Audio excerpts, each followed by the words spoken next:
Hello, everyone. Thank you for the opportunity to present my IPv6 home network project.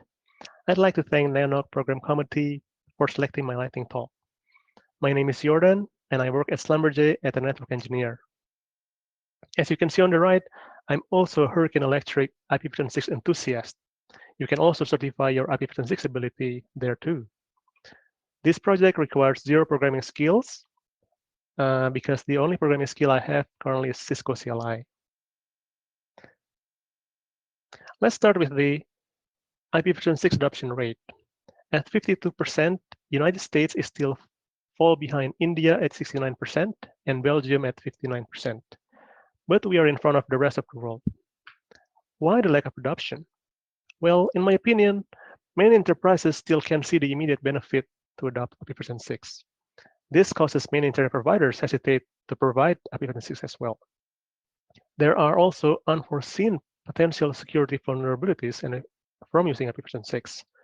And there is still a lack of support in many popular web and mobile applications, as well as smart devices, like smart TV, for example. Let's start with a brief introduction to IPv6. This is a picture of IANA, IPv6 address space in a pie chart. Approximately 85% of the IPv6 address space is reserved for future definition and use, and is not to be assigned by IANA. So there are still a lot of available space in the 15% that we are using. So this is the breakdown of the pie chart. 000 is used by unspecified, loopback, and embedded IPv4 address. 001 is obviously used by global unicast address. 011 is used by net64 well-known prefix. 111 is used by unique local unicast, link local unicast, and multicast. We still have untouched space in 010, 100, 101, and 110. And still a lot of space in 000, 011, and 111 reserved for future use. I'm going to skip this part because this is just a breakdown of the previous slide. So the easiest method to try IPv6 at home is using dual stack, which means use both IPv6 and 4 altogether. If your ISP support DSCP version 6 with prefix delegation option, use it. If your home router modem does not support DSCP 6 PD, like in my case, my Netgear router modem doesn't support it, make it as a bridge and use another capable router behind it. This is the workflow picture. So back in December 2019, I was looking for the most cost-effective and reliable solution. After doing several research, I picked Ubiquiti because it's based on Viata Linux. No, actually, because it's the most affordable UTM solution in the market. Disclaimer, I'm not endorsing a specific vendor here. I selected my equipment because they're the least expensive option to conduct my experiment. So here's the breakdown. $100 for the USG, another 100 for the controller, another 100 for the access point, and then 2 Raspberry Pis for my internal and external services, like DNS server, network monitoring, web server, etc. And of course, I need a password manager because I'm going to create a lot of credentials for each of these devices. And just for fun, host a website in Raspberry Pi and point a DNS name using Google domain name here. So my Comcast internet connection is 100 Mbps in and out, 100 Mbps in and 5 Mbps out. That's why I use this.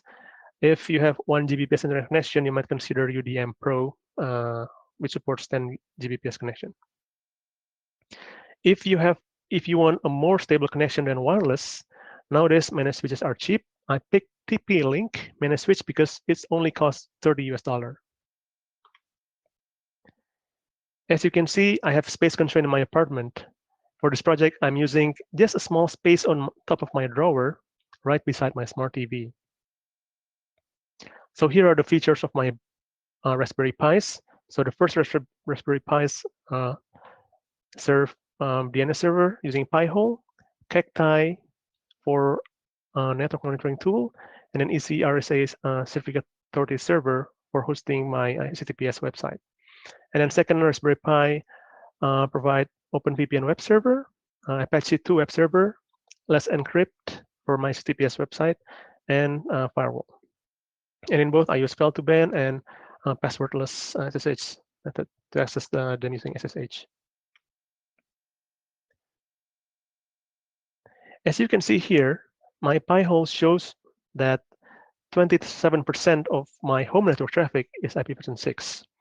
Most of them are iPads, iPhones, and my home Windows 10 laptop.